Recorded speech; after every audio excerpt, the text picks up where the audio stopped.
The Tommy Campbell Show. California Governor Gavin Newsom keeps his undefeated streak of trolling alive, with the internet joining in to rip Donald Trump, Stephen Miller, RFK Jr., and the rest of the MAGA clown car with posts, facts, and memes.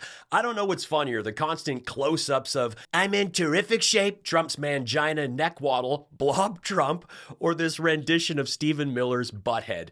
Newsom's been holding a mirror up to Donald Trump and Stephen Miller, who can't use one in real life because he'll burst into flames. I've been contributing to the mockery as Newsom trolls Donald Trump and his slimy puppet master Stephen Miller, who got owned by AOC this week. More on that in a second. Trump really wanted that Nobel Peace Prize, and Newsom was sure to wind him up over the last few days.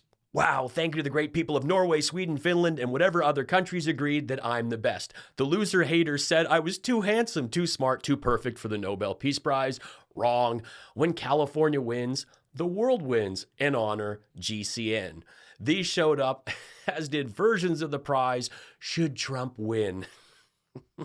But he didn't. The Nobel Peace Prize was awarded to Venezuelan opposition leader Maria Corina Machado for a commitment to democracy in Venezuela, being recognized as a brave and committed champion of peace.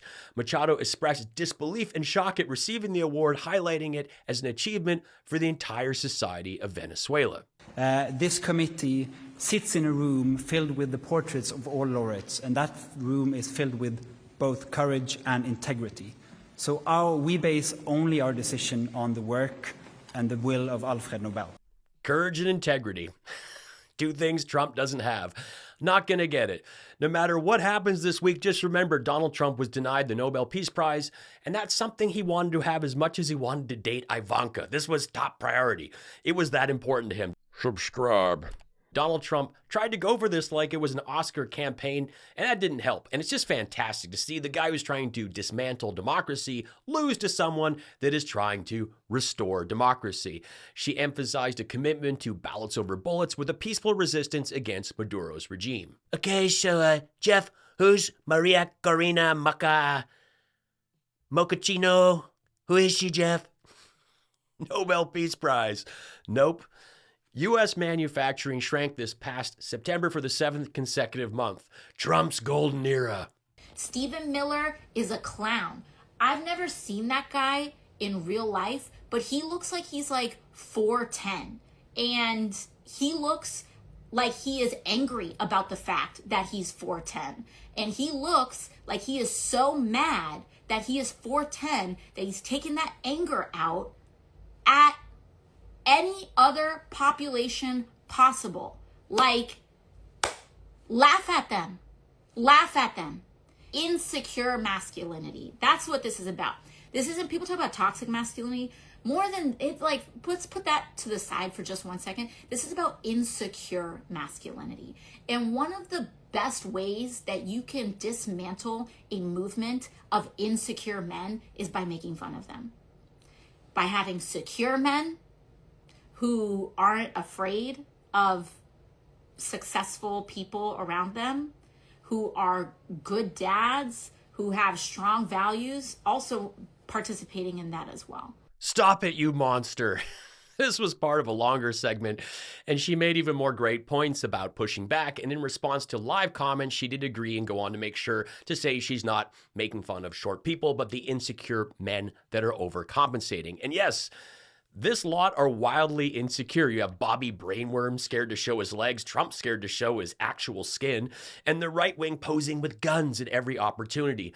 Here's Miller's response. Well, we knew that her brain didn't work. Now we know their eyes don't work. So I mean, she is a mess, right? What a train wreck. What a train wreck. Having trouble getting it all out, Stephen, because you got called out big time, and calling her calmly articulating the truth, a train wreck, doesn't make any sense. But Miller wasn't alone in pushing back. Her clip made the rounds, and many just missed the main takeaway. Fight back by being secure, by being a good dad with strong values who can handle confident, successful women. Stephen Miller scrubbed off his clown makeup and set aside his red balloon to slither on CNN this week to defend Trump's attempts to commandeer state National Guard units, only for this to happen. You've called the district judge's ruling blocking the deployment of National Guard in Oregon legal insurrection. Does the administration still plan to abide by that ruling? Well, the administration filed an appeal this morning with the Ninth Circuit. I would note the administration won an identical case in the Ninth Circuit just a few months ago with respect to the federalizing of the California National Guard. Under Title 10 of the U.S. Code, the president has plenary authority. Stephen? Stephen? Hey, Stephen, can you hear me? It seemed, Stephen, I apologize. It seems like we're having a technical issue. You know, Mitch McConnell's at home watching this thinking, I'm not alone. Other people can glitch like me. This moment summed him up perfectly. He starts to say the president has plenary authority and then freezes mid-sentence. It looked like he caught himself realizing how authoritarian he sounded, or that he actually didn't know what it meant. Some people actually thought it was a glitch, like the Sopranos series finale or something when people had that all wrong. But what we witnessed was Miller having a panic attack in real time. He knew he let it slip, and he was imploding. Plenary authority is legal jargon for total absolute power, and it's not in the Constitution the way he's pretending it is. The term rattled constitutional lawyers because it implies the president can unilaterally seize control of state National Guard units even when there's no national emergency or insurrection to justify it. There is no blanket power. The only time a president can federalize state guards is under the Insurrection Act, and that requires an actual emergency, not a bad poll week. Cosplay Christie is in Portland. Hide your dogs. Why is submissive Stephen so short? Live look at Stephen Miller tonight. Stephen Miller is a very sick man. Are you going to eat the rest of that mouse? Pee-wee German. I made this show without any sponsors thanks to your tips, channel memberships, and merch. Please throw me what you can to keep this show going. Stephen Miller kind of looks like a rectal polyp. Very funny. And reminder, get your colonoscopy. Don't be shy. Be secure. What's he doing here? Crawling out of Don Jr. and Eric Trump's wank fort on the bike he got from one of Matt Gaetz' girlfriends. Miller's plenary authority language isn't random. It comes straight from the authoritarian legal logic behind Project 2025, which pushes for maximum executive power, with the word authority found on 202 pages. Dozy Don is back. Too much Tylenol. Well, speaking of Tylenol, Robert Kennedy Jr. is at it again with his Tylenol claims, exposing his lack of basic scientific knowledge as the medical community continues to watch in horror, since actual doctors are mortified by everything that comes out of this frog-throated dipstick's mouth. This morning before I came in here, somebody showed me a TikTok video of a pregnant woman, 8 months pregnant. She is an associate professor at the Columbia Medical School, and she is saying F Trump and gobbling Tylenol with her baby in her placenta. And the level of Trump derangement syndrome has now left political landscapes, and it is now in the realm of pathology. I'm sure she wasn't actually gobbling Tylenol, blah, blah, blah, just taking a safe dose. And again, this was a medical school professor that he's pushing back at while confidently confusing female anatomy. Zero understanding. The only time this guy's seen a medical diagram of a female body is during one of his heroin-induced fever dreams. I hit a bear once with my car and learned so much about biology, dumping the shepherd beast in Central Park. For the record, the placenta delivers oxygen and nutrients, not conspiracy theories. But wait, there's more or less. Well, you'll see what I mean. Yeah, there's also there's many other confirmation studies. There's 2 studies that show children who are circumcised early have double the rate of autism. And it's highly likely because they're given Tylenol. So, none of this is positive, but all of it is stuff that we should be paying attention to. But, there's a tremendous amount of proof or evidence. I would say, he's a non-doctor, but I've studied this a long time ago. I met Bob. This guy is now trying to connect something unique to boys, to Tylenol, with Trump weighing in as a non-doctor. It's all just so crazy that he's grasping at anything to back up his nonsense Tylenol claims. When we had our son, everyone asked me, are you going to circumcise him? Are you going to circumcise him? Tell me, you going to circumcise him? No. I'm going to get a doctor to do it. I mean, I've watched my share of tutorials online. I can change the water filter in my fridge and build a shoe rack, but Trimming a dick isn't something I'm into doing personally. I don't need that in my search history or on my kitchen table. We had a doctor do it. Approximately 37 to 39% of men worldwide are circumcised, with prevalence varying by region and culture. In North Africa and the Middle East, rates exceed 80%, while in parts of Asia, Europe, and Latin America, rates are below 20%. In Canada, circumcision rates are lower, with estimates around 30% of males being circumcised. I sent a message to Peter North, wanted him to comment, haven't heard back, so we'll wait and see. Every country with any credible public health system, Canada, the United Kingdom, Australia, Japan, Germany, France, they all agree. Acetaminophen, Tylenol, does not cause autism. It just gives you some relief from stupid statements made by RFK Jr. When public figures amplify unproven casual claims like this, it tends to reinforce narratives that mothers are negligent or responsible, even though the evidence does not support those claims. Disappeared off screen. I don't know why, but there you are. There we are. Okay, everybody. You guys, I'm my own tech guy today, so we had to. I'm kind of on the fly here, so. But this is the uniparty deep state. This is the power that's trying to take our country, to steal our country. They wanted to do it without firing a shot. It's done through computers, everybody. I've been saying that all along. I'm going to bring it back to it, you guys. I'm telling you, the appeal that I have, that we have to appeal, Neil, we only have 22 more days. The judge gave us 30 days to appeal. It costs $300,000. I need everybody's help out there. Go to mypillowtrial.com, please, and do what you can to help out. I'm going to get this money. I don't care if I have to go borrow it from bad people or whatever. I mean, Off the top, when there are other people helping him, it doesn't go much better, Mike. Lindell's no stranger to crime, and he's definitely kept in touch with those from his past. His book, What Are the Odds from Crack Addict to CEO? I'm not making this up, that's the real title, mentions jail 36 times, swords twice, and arrest 26 times. But hey, bring on the National Guard and let me go do some dodgy borrowing. This guy's all about law and order.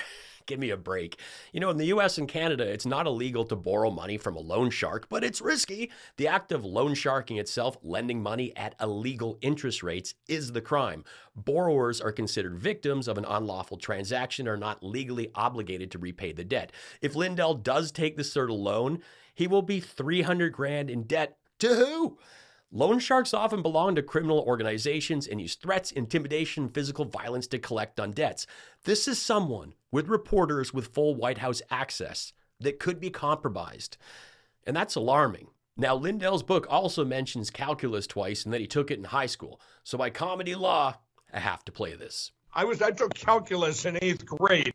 I said I took calculus in 8th grade. I said I was a professional card counter for part of my career, and I may have been an ex-crack addict and stuff, but I did take calculus in 8th grade. I can glance down my throat, glance down